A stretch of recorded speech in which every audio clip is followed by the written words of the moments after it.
सदाशिवसमारम्भां शङ्कराचार्यमध्यमाम्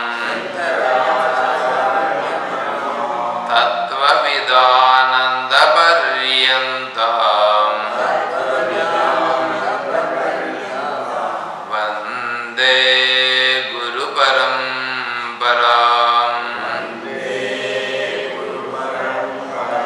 ॐ श्रीगुरुभ्यो नमः। పూజ్య గురుదేవులు తత్వవిధానంద సరస్వతి స్వాముల వారి దివ్య చరణారవిందములకు ప్రణమిల్లుతూ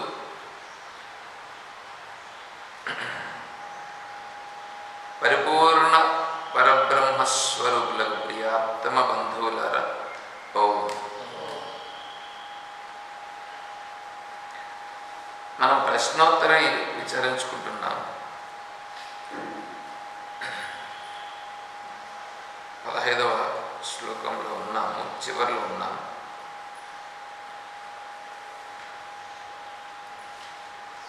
శ్లోకం చెప్తాను, మీరు కూడా చెప్పండి.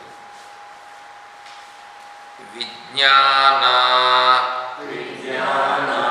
మహావిజ్ఞాతమోస్తి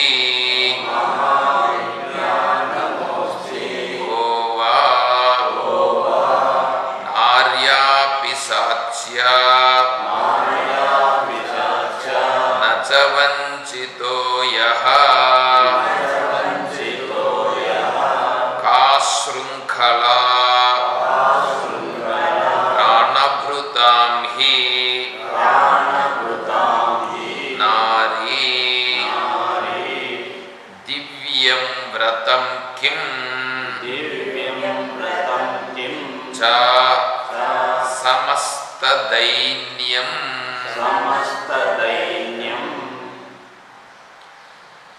ఇక్కడ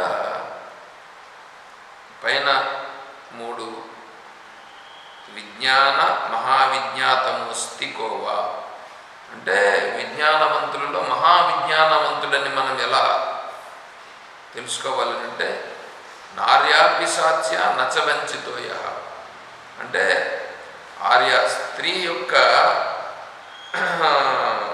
వంచిత స్త్రీ వంచన చెయ్యాలని అనుకుంటే ఎట్లయినా చేస్తుంది. అందుకని స్త్రీ వంచనకు వికారము చెందనివాడు, స్త్రీ వంచనకు వికారము చెందనివాడు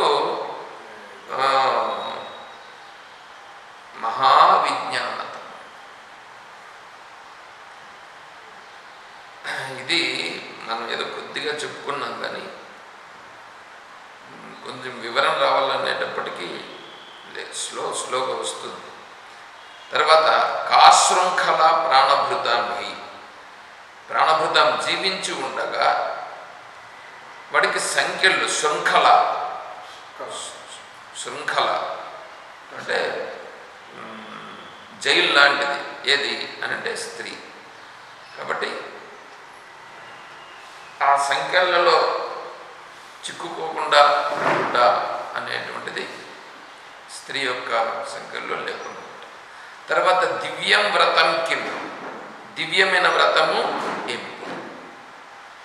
దివ్యమైన వ్రతం, వ్రతం అని చెప్పట్లే, దివ్యమైన వ్రతం అంటే ఏమంటే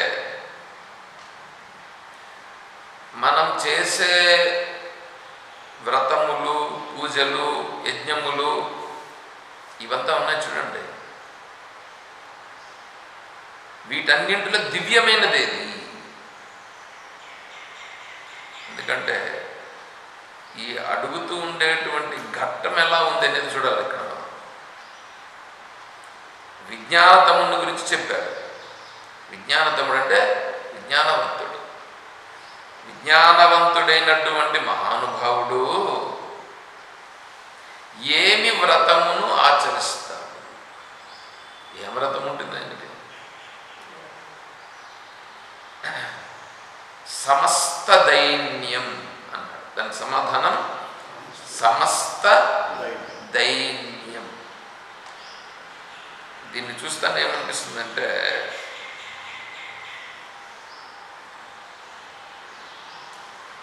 విశిష్టాద్వైత సాంప్రదాయంలో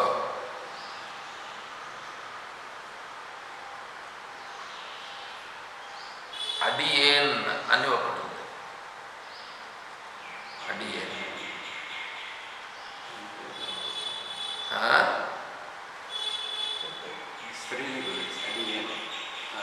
అడియన్ అంటే ఏమి?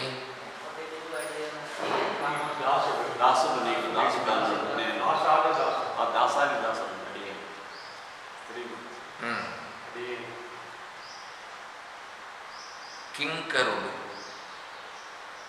దాసాను దాసుడు ఏమండి? బాగానే ఉందండి. ఇప్పుడు నేను మీతో మాట్లాడుతున్నాను అనుకోండి, నేను మీతో మాట్లాడుతున్నప్పుడు మీరేదో అన్నారు అనుకోండి, నేను అడిగేనని ఉంటే మీరు చెప్తూ ఉండేటువంటి దాన్ని నేనేం చేయాల్సి ఉంటుంది? కోపపడుతానా? కోపం వస్తుందా? దాసాను దాసుడు అంటే ఏమి? దాసుడు అంటే అయ్యా దాసుడు అంటే ఏమబ్బా? బానిసైపోవాలి.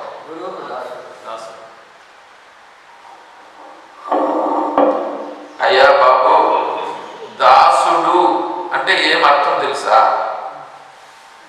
దాసుడు చరణాగతి దాసుగా నేను ఇదైపోయినాను. ఎవరికి? గురువు గారికి. గురువు గారికి మాత్రమేనా?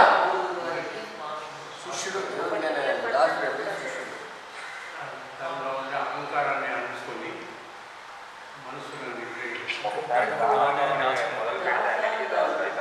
ఎస్, అది బాబు చెప్పాడు.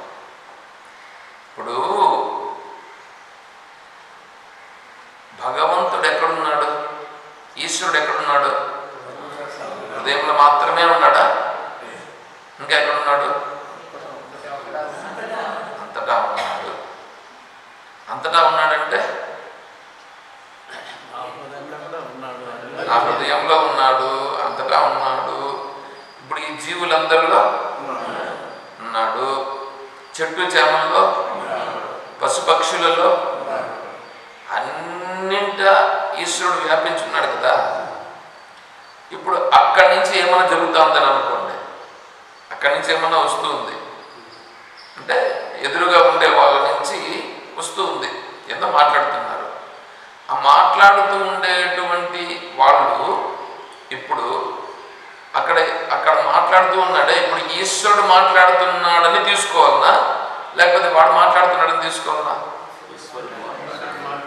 అడియేన్ అంటే అర్థం ఏమిటంటే, అది అడియేన్ అంటే ఎదురుగా ఉన్నటువంటి వాడి ద్వారా ఏమి జరిగినా వాళ్ళొచ్చి జరుగుతుంది. తను ఎట్లా ఉంటాడంటే అడియేన్, నేను నీకు దాసుడని. ఎవరికి దాసుడు? పరమేశ్వరుడు దాసుడు. పరమేశ్వరుడు దాసుడు. నేను పరమేశ్వరుడు దాసుడు, నీకు దాసుడు కాదయ్యా, అది కాదు. ఏమంటే ఇది అర్థం చేసుకుంటే నేను మళ్ళా దివ్యవ్రతాన్ని నేను మళ్ళీ చెప్పాల్సి ఉంటుంది. ఇది అర్థం కావాలా. ఎదురుగా ఉన్నటువంటిది ఎవరు? ఇప్పుడు ఈశ్వరుడే. ఎదురుగా ఉండేది ఈశ్వరుడే, మాట్లాడుతుండేది ఈశ్వరుడే. పశుపక్షుల రూపంగా ఉండేది ఈశ్వరుడే. ఇప్పుడు నేను అడియేన్ ఎక్కడ? కేవలం ఈ విగ్రహం దగ్గరకు వచ్చి విగ్రహం దగ్గర అడియేన్, మళ్ళా ఎవరో గురువులు ఎవరో ఉంటారు వాళ్ళ దగ్గరికి వచ్చి అడియేన్, లేదా వీళ్ళ సాంప్రదాయం వాళ్ళు ఉంటారు వాళ్ళ దగ్గరికి వచ్చి అడియేన్. సరేనయ్యా, అక్కడైనా నువ్వు అడియేన్గా ఉన్నావా? భగవద్ రామానుజుల వారంటే ఏమనుకుంటున్నారు? యో నిత్యమచ్యుత పదాంబుజయుగ్మరుక్మ వ్యామోహతస్తద్ ఇతరాణి తృణాయమేనే. పరమేశ్వరుని యొక్క దివ్య పాదారవిందములే నాకు శరణం, మిగిలినదంతా తృణముతో సమానం. ఏమంటే సరే, భగవంతుని పాదాలు ఎక్కడున్నాయి? భగవంతుని పాదములు 3 పాదములతో సకలము కొలిచేశాడుగా. అంటే ఇప్పుడు ఇదంతా ఎవరిదే? ఈశ్వరునిదే. అప్పుడు ఈశ్వరుని అన్నప్పుడు ఇదంతా ఎవరు? ఈ పాదం భగవంతుని యొక్క పాదం, భగవంతుని యొక్క పాదం. చూడండి ఎట్లా ఉందో. కాబట్టి భగవంతుని పాదము నందు నేను వ్యామోహతస్తద్, నేను వ్యామోహం అయిపోయినాను. ఒక స్త్రీకి వ్యామోహం కావడం అనేటువంటిది మనకు బాగా తెలుస్తూ ఉంటుంది. మద్యం తాగేటువంటి వాడు మద్యానికి వ్యామోహాన్ని, మద్యం లేకపోతే ఉండలేడు. తిండికి అలవాటు పడిన వాడు తిండి లేకపోతే ఉండలేడు. డబ్బుకు అలవాటు పడిపోయిన వాడు డబ్బు ఆ రోజు కన్నా వానికి రాకపోతే వాడు ఉండలేడు. అది వ్యామోహం. వ్యామోహం ఏం చేస్తుందంటే వాడికి ఏదైతే కావాలని ఉంటుందో మనస్సుకి, అది కానీ లేకపోతే వాడు ఉండలేడు, తట్టుకోలేడు. అదేవిధంగానే ఈ విచారణ కూడా రోజు రోజు కొద్దిగా మనసు పడుతూ ఉంటే, ఇది కన్నా పట్టలేదనుకోండి, 1 రోజు 2 రోజులు జరగలేదనుకోండి, ఉండలేకపోయినాం అనుకోండి, హాజరు కాలేకపోయినాం అనుకోండి, ఏదో పోయినట్లుగా ఉంటుంది. అంటే మనం ఆ మార్గంలో పోతున్నటువంటి దీనికి ఇది వ్యామోహం కాదు, ఇది విడుదల మార్గంలో వెళ్ళుచుండుట. ఇది వ్యామోహం కాదు, ఇది దీని యందు వ్యామోహితులైపోయినారు. అంటే అది లేకుండా ఉండలేడు. అంత దాన్ని ఏమంటారంటే జడుడు అని వర్ణించినారు శాస్త్రంలో. జడత్వం అనేటువంటిది కూడా ఒకటి వస్తుంది. మామూలు జడత్వం కాదు, అది మామూలు జడత్వం కాదు, అది ఆత్మస్వరూపమైనటువంటి జడత్వం. దాన్ని వస్తే చెప్తాను. ఇక్కడ ఈ అడియేన్ ఆడొచ్చేదిను అడియేన్ అనేసిపోతాడు. ఇట్లా చెప్పాలా భగవద్ రామానుజుల వారు? సర్వము ఈశ్వరుని యొక్క ప్రభావం. భగవద్ రామానుజుల వారు ఒకసారి రోడ్లో వెళ్తున్నారు భిక్ష కోసం. చిన్న పిల్లలు ఒక 10-12 సంవత్సరాల పిల్లలు ఆడుకుంటూ ఉన్నారు. ఏం ఆడుతున్నారంటే, కొంతమంది పిల్లలు ఆడుకుంటున్నారు. ఏం ఆడుతున్నారంటే, ఆడేదో ఇసుక మట్టి ఏదో దొరుకుతారు. ఇప్పుడు మామూలు చిన్న పిల్లలు ఏం చేస్తుంటే, ఒక గుడి కడుతున్నామని చెప్పి కాలు పెట్టి ఆ మట్టి అంతా తోసి పైన తడుతారు. ఇది గుడి ఆడతారా? ఆ గుడిలో దేవుడు ఉన్నాడు అని ఒక చిన్న రాయి ఒకటి పెట్టి దానికి ఏదో పూజ చేస్తున్నట్లుగా చేసి అంతా చేస్తారుగా. కరెక్ట్గా భగవద్ రామానుజులు వారు వస్తున్నారు. ఆడ పిల్లలు వీరు వెళుతూ ఉండే మార్గంలో వాళ్ళు చేస్తున్నారు. నిలిచిపోయారు. అక్కడ నిలిచిపోయారు. వెనకాల వస్తున్న శిష్యులందరూ నిలిచిపోయారు. ఎందుకంటే ఆచార్యులు వాళ్ళ ముందుకు వెళ్ళలేదు, నిలిచిపోయారు. ఎందుకు నిలిచిపోయినారని చూస్తే వాళ్ళు పూజ చేస్తారని చూస్తున్నారు. చిన్నపిల్లల యొక్క మనసు ఎట్లుంటుంది? నిష్కల్మషంగా ఉంటుంది. వాళ్ళు ఆడపిల్లలని మగపిల్లలని వాడు మావాడు కాదని ఇంకోడని అట్లా భావాలు ఉండవు వాళ్ళకి.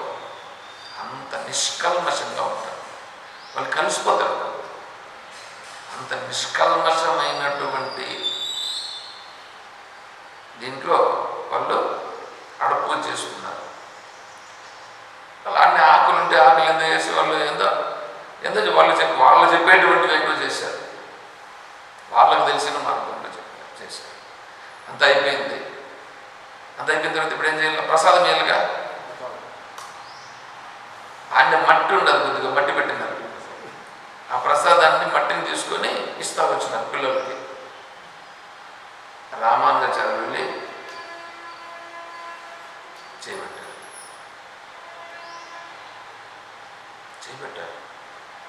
వాళ్ళు ఇట్లయితే చూశారు. చూస్తే ఆచార్యులు ఏం చేయాలి, పెట్టమ్మా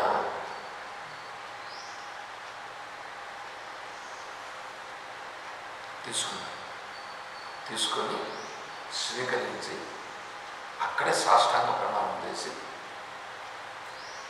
లేచి ఆ లోపల పిల్లలంతా వెళ్ళారు. స్వామి కూడా మళ్ళీ లేచి తర్వాత వెళ్ళారు. ఎంత తన్మయత్వం చెప్పండి అది. ఎక్కడ చూశాడు ఇప్పుడు భగవంతుణ్ణి, ఈశ్వరుని ఎక్కడ చూశాడు ఇప్పుడు రామానుజాచార్య స్వామి వారు? మట్టిలోనే కదా, పిల్లల్లో చూశారు. అక్కడ చేసిన వ్యవహారం ఈశ్వర భావన, సర్వము ఈశ్వరుడే. ఈశ్వరుడు కానిదేముంది అక్కడ? అక్కడే కాదు, ఎక్కడా ఈశ్వరుడు కానిది లేదు. ఈశ్వరుడు కానిది ఎక్కడా లేదు, అంతా ఈశ్వరుడే. ఆ ఈశ్వర భావంలో నిష్కల్మషమైనటువంటి భావనతో ఉండేటువంటి దాన్ని ఆచార్యులు వారు చూసి అక్కడ నిలిచిపోయారు. ఆ భావంలో తన్మయత్వం చెందారు. అర్థమవుతుందా? దేవుడు అంటే ఇక్కడ మాత్రమే కాదు, అడియే అనాలనంటే దాని స్థితి, ఆ భగవంతుని యొక్క తత్వం హృదయములో నిండిపోయి అది పొరలడం అది అడియే అంటే ఈశ్వరాజ్ఞ ఏదైతే ఉన్నదో, శివునాజ్ఞ లేనిదే సీమైనా పుట్టదు కదా, తను పోతూ ఉంది. ఏమి జరిగితే అదంతా ఈశ్వరుడు నడిపిస్తున్నాడు. నా ప్రమేయం అంటూ ఏమీ లేదు. ఈశ్వరుడు ఏమేమి నడిపిస్తున్నాడో, ఈశ్వరుడు ఏమేమి చేస్తున్నాడో, హే పరమేశ్వర, నీ యొక్క దివ్యమైనటువంటి లీలలను నేను వీక్షిస్తున్నాను. నీ యొక్క దివ్యమైనటువంటి వైభవమును నేను తనివి తీరా తన్మయత్వంతో చూస్తున్నాను. ఎక్కడండి భగవంతుని చూడాలి? నేరుగా ఏమన్నా విష్ణువు కనిపిస్తాడా? నేరుగా విష్ణువు కనిపించాలి అని అనుకునేవాడు ఎవడున్నాడో వాడు మూర్ఖుడు, జ్ఞానము లేనివాడు. నేను విశిష్టాద్వైతంలో భగవద్ రామానుజుల వారి యొక్క సిద్ధాంతాన్ని గురించి చెప్పాను. సింపుల్ కొద్దిగా.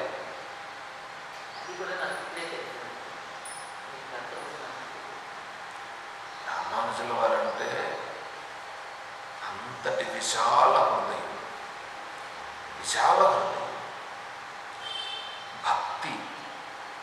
భక్తి మార్గంలో ఉండేది.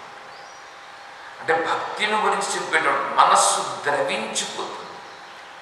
మనస్సు ద్రవించాలి, ఏది చూసినా ద్రవించుట. ఈశ్వరుని యొక్క వైభవం చూడ అంతటా. ఇప్పుడు కోపం వస్తుందా? ఈశ్వరుడు వచ్చాడు ఏమనుకున్నా సరే అంతే. అంటే ఈశ్వరాజ్ఞగా స్వీకరించి చేస్తారు. అంటే ఈ స్థితి నిజమేనంటే ఇదే నిజం. సాధకునికి ఇదే నిజం.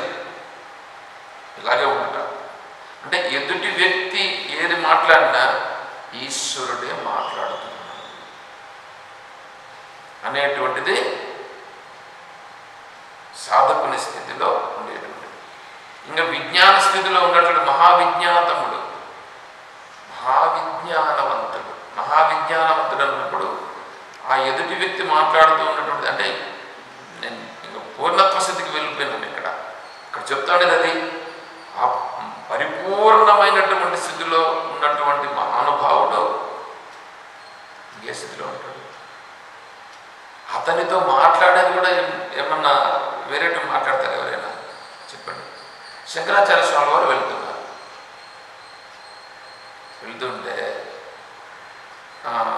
చండాలుడు వచ్చాడు.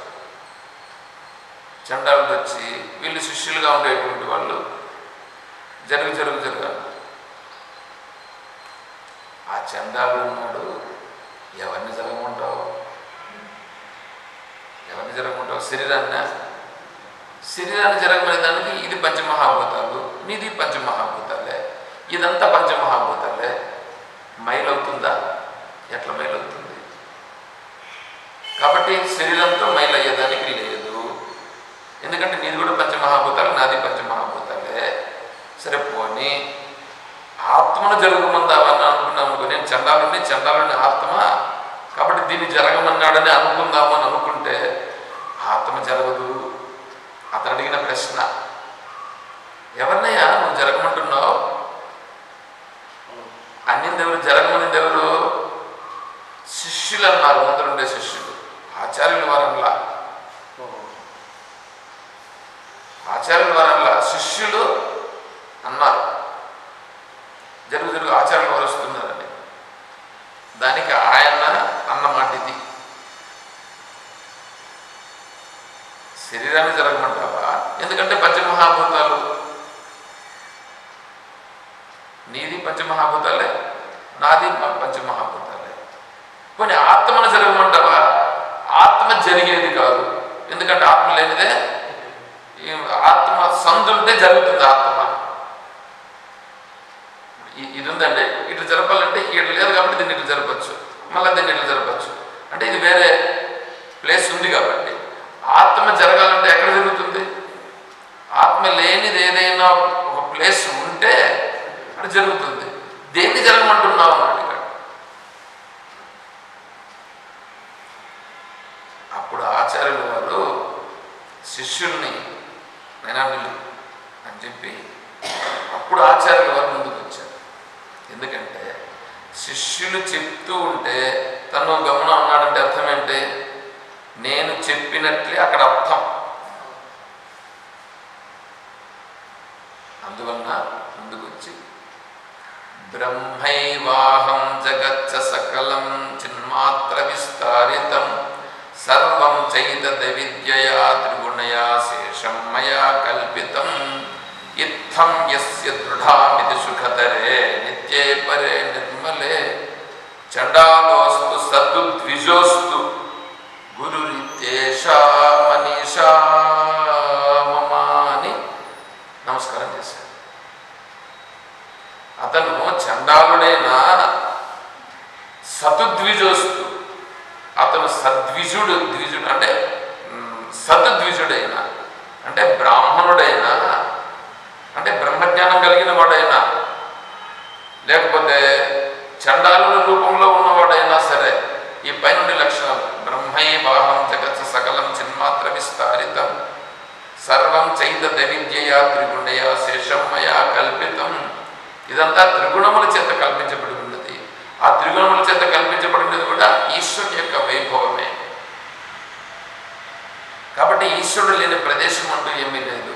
ఆ ఈశ్వర తత్వంలో ఉన్నటువంటి స్వరూపం చండాలుడైనా కావచ్చు, బ్రాహ్మణుడైనా కావచ్చు, ఎవరైనా కావచ్చు, ఆ విశ్వస్వరూపుడైనటువంటి పరమేశ్వరునికి నా యొక్క నమస్కారం అని ఆచార్యుల వారు నమస్కారం చేశారు. ఆచార్యులు ఏమైనా తేడా ఉందా? అక్కడ భగవద్ రామానుజుల వారు చేసింది ఏం చేశారు?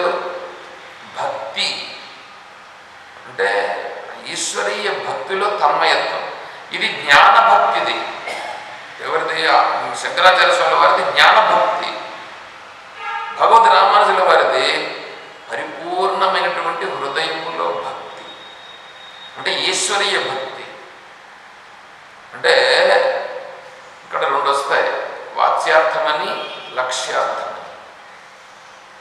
ఈ విశ్వమంతా ఉన్నదే, ఇప్పుడు ఈ విశ్వమంతా ఈశ్వరుడే అనేది భగవద్ రామానుజుల వారి యొక్క భక్తి. అంటే ఈశ్వరుడు కానిదంటూ అణువు కూడా లేదు అనేది భగవద్ రామానుజుల వారు. ఇదంతా ఈశ్వరుని యొక్క వైభవమే కాదని చెప్పట్లేదు. జ్ఞానం ఏదైతే ఉన్నదో అది నిర్గుణ స్వరూపము, ఇది సగుణ స్వరూపం అని శంకరులు తేడా. శంకరుల వారి స్థితికి వెళ్ళాలనంటే రామానుజుల వారి స్థితిని అర్థం చేసుకుని అక్కడి నుంచి ముందుకెళ్లాల్సి వస్తుంది. కాబట్టి ఇప్పుడు ఇక్కడ చెప్తా ఉండేది శంకరుల వారు చెప్తున్నారుగా. ఇందులో దివ్య వ్రతం అనేటప్పటికీ ఏంటంటే ఇప్పుడు చూడండి, ఇప్పుడు ఈశ్వరుడు అంటే ఇప్పుడు ఈశ్వరుడు ఎక్కడ? సర్వం ఈశ్వరుడు, సర్వం ఈశ్వరుడు. ఇది భగవద్ రామానుజుల వారి యొక్క సిద్ధాంతం. కానీ ఏం చేస్తారు, ఒక్క జాగాలో చూసి భగవద్ రామానుజుల వారు చెప్పిన సిద్ధాంతమును వీళ్ళు పాటించుట లేదు. వీళ్ళ కథ వార్గ పెట్టండి, వీళ్ళ కథ వార్గ పెట్టండి, ఎవరైనా కావచ్చు. భగవద్ రామానుజుల వారి యొక్క సిద్ధాంతమును వీరు పాటించుట లేదు. నేను చెప్తున్నా, ఘంటాపదంగా చెప్పగలుగుతా కూడా. శంకరుల వారి యొక్క తత్వం జ్ఞానతత్వం. ఇప్పుడు చూడండి, ఇక్కడ మీకు ఒక క్లారిటీ ఇవ్వాల్సి ఇస్తారు. సర్వజ్ఞత్వం, సర్వజ్ఞుడు, సర్వజ్ఞుడు అనేటువంటి దాని గురించి మనం ఒకసారి ఆలోచన చేస్తే మనకు తెలిసింది ఏంటంటే సర్వజ్ఞుడు అని అంటే సర్వము తెలిసిన వాడు అని అర్థం. సర్వము తెలిసిన వాడు. సర్వజ్ఞుడు అంటే ఏమి అర్థం తెలియదు. అన్ని తెలిసిన వాడు సర్వజ్ఞుడు. నేను అన్నాను సార్,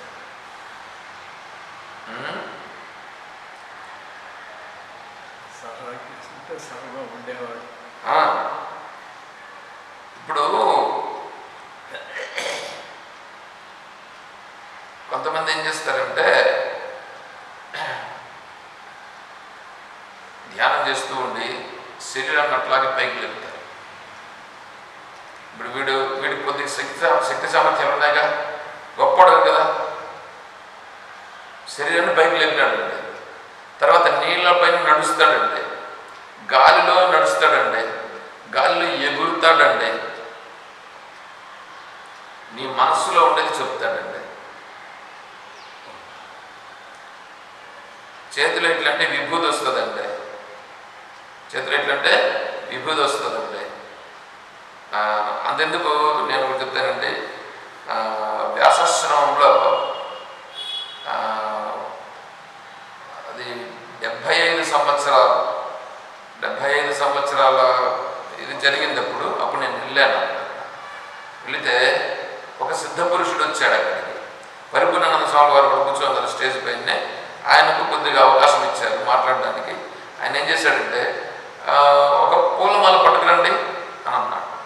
ఎందుకంటే నాకు వేసే పూలమాల, నేను ఆ పూలమాల నుంచి చేస్తే ఏమన్నా మీరు ఎన్నుకుంటారు అని వేరే ఒక పూలమాల పట్టుకొచ్చాడు.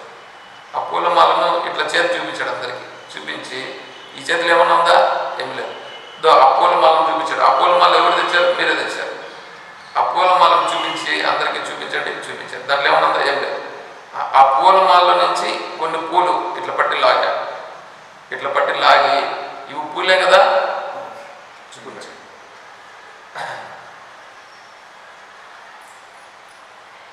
ఇట్లని అందరికీ కనిపిస్తూ చేయబట్టండి అని పక్కలో ఉండేటువంటి వాళ్ళకి ఇచ్చాడు. ఏంటంటే అది నవరత్నాల ఉంగరం, నవరత్నాల ఉంగరం. ఇప్పుడు ఈయన సిద్ధపురుషుడు అవునా కదా, గొప్పడు అవునా కదా.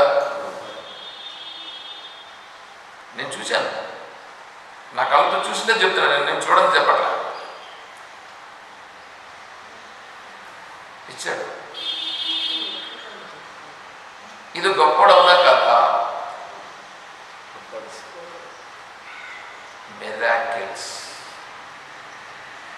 మిరాకిల్స్ అంటే